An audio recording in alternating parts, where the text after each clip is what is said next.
আসসালামু আলাইকুম রহমতুল্লাহ বারাকাত। 7 জুন 2024 দৌলতুল ইমারাত আরব মুত্তাহিদা জুমার খুতবার সংক্ষিপ্ত বাংলা অনুবাদ। জুমার আলোচ্য বিষয় হলো আশরা জিল হজের প্রথম 10 দিনের ফজিলত গুরুত্ব সম্পর্কে।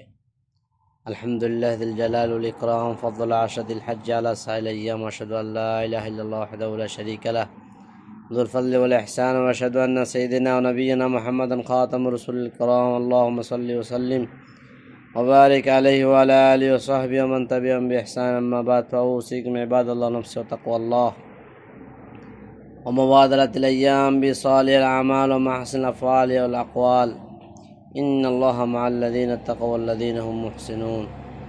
أيها المصلون، قد أقبلت الأيام عشر المبارك محفوفة بنفحات الرحمات، فيها يمحو الله السيئات ويضاعف الحسنات ويرفع الدرجات، فيا من تحرصون على الفوز بفضل ربكم.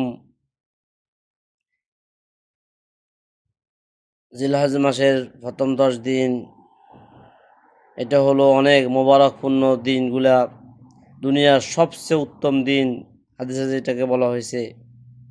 এই দিনগুলা আল্লাহ তাআলার নিকট অনেক ফজিলতপূর্ণ। আল্লাহ তাআলা এই দিনগুলোর মধ্যে মুমিনের গুনাহগুলোকে মাফ করে দেন, মুমিনের মর্তবা মুমিনের মর্যাদা অনেক বুলন্দ করেন এবং মুমিনের নেক আল্লাহ তাআলা বৃদ্ধি করে দেন। সুতরাং যে আল্লাহ পাকের আমলের আশা রাখো, সেই দিনগুলোকে অনেক বেশি কাজে লাগাও। ইসিবু বিহা মান ইয়াশাউ মিন ইবাদি, কেননা হইতে পারে ওই দোয়াগুলো কবুল হয়ে যাবে এবং তার ভাগ্যে জুটে যাবে, সে সফল কাম হয়ে যাবে দিনগুলোর আমল করার মাধ্যমে। আল্লাহ নবী সাল্লাল্লাহু আলাইহি সাল্লাম বলছেন, আফদালু আইয়ামিদ দুনিয়া আইয়ামুল আশ, দুনিয়ার সবচেয়ে উত্তম দিন হলো এই জিলহজ মাসের প্রথম 10 দিন, সবচেয়ে উত্তম দিন। এজন্য এই দিনগুলোর মধ্যে গুনাহ থেকে বিরত থাকা, নেকের কাজ বেশি বেশি করা, আল্লাহ সুবহানাহু ওয়া তাআলার দিকে মুতাওয়াজ্জা হওয়া। আল্লাহ পাক কোরআন কারীমে বলছেন, ওয়াল ফাজর ওয়া লায়ালিন আশ, আল্লাহ পাক ফজরের কসম খেয়েছেন এবং 10 রাত্রের কসম খেয়েছেন। আব্দুল্লাহ ইবনে আব্বাস রাদিয়াল্লাহু আনহুমাকে প্রশ্ন করা হয়েছে, উনি বলছেন যে ওই 10 রাত্র হলো আশরুল আউয়াল মিন জিল হজ্জা, জিলহজের প্রথম 10 দিনের যে রাত্র সেগুলা।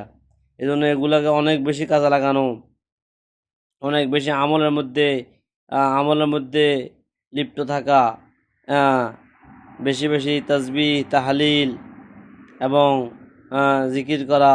আল্লাহু আকবার, আল্লাহু আকবার, লা ইলাহা ইল্লাল্লাহ, আল্লাহু আকবার, আল্লাহু আকবার, ওয়ালিল্লাহিল হামদ, আল্লাহু আকবার কাবীরা ওয়ালহামদুলিল্লাহি কাসীরা ওয়া সুবহানাল্লাহি বুকরাতান ওয়া আসীলা। জিকিরে এভাবে বেশি বেশি লিপ্ত থাকা।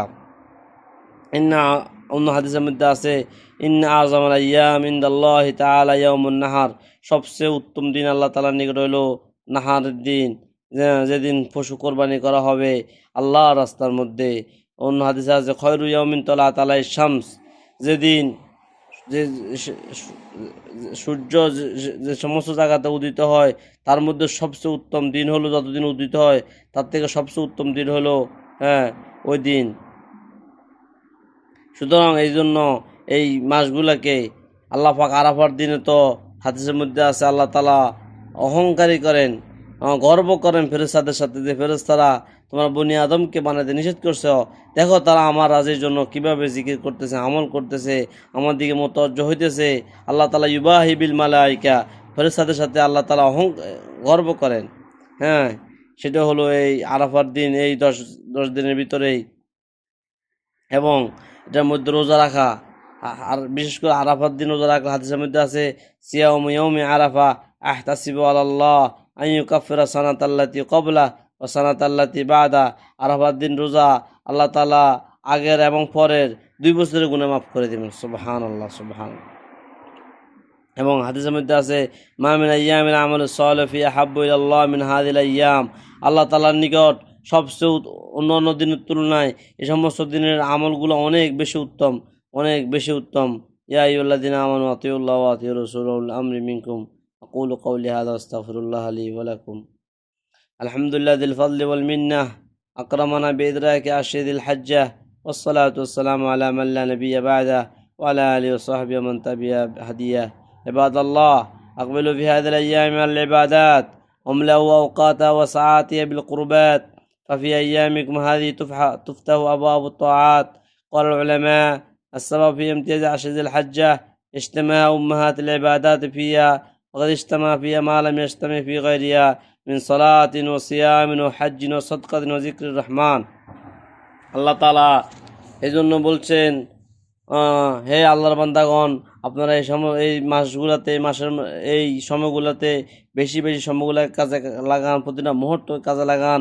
কেননা এই এই এই দিন, এই 10টা দিন আল্লাহ তাআলা নিয়ে অনেক বেশি গুরুত্বপূর্ণ হওয়ার কারণ হলো এই 10 দিনের মধ্যে অনেকগুলো ইবাদত একসাথে জমা হয়। হজ এবং কোরবানি, সালাত, সিয়াম, হজ, সাদকা, জিকির। ইয়াযকুরু ইসমাল্লাহি ফি আইয়ামিন মা'লুমাত। আল্লাহ পাক কোরআন কারীমের মধ্যে সূরা হজ নাযিল করছেন। এই সূরা হজ এর মধ্যে হজের ব্যাপারে অনেক, কোরবানির ব্যাপারে বলছেন আল্লাহ তাআলা যে কোনো গোশত এবং কোনো রক্ত আল্লাহর কাছে নিয়ে যায় না, যায় তোমাদের নিয়ত, তোমরা কোন নিয়তে কোরবান দিতেছো, কোন নিয়তে আল্লাহ তাআলার কাছে আল্লাহর জন্য পশুটা জবাই করতেছো, কি গোশত খাওয়ার জন্য নাকি আল্লাহ তাআলাকে রাজি করার জন্য।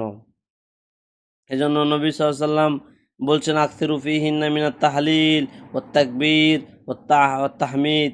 তোমরা এই দিনগুলোর মধ্যে অনেক বেশি পরিমাণে তাহলিল, তাহমিদ পড়ো, বেশি বেশি লা ইলাহা ইল্লাল্লাহ, আলহামদুলিল্লাহ, আল্লাহু আকবার, এগুলো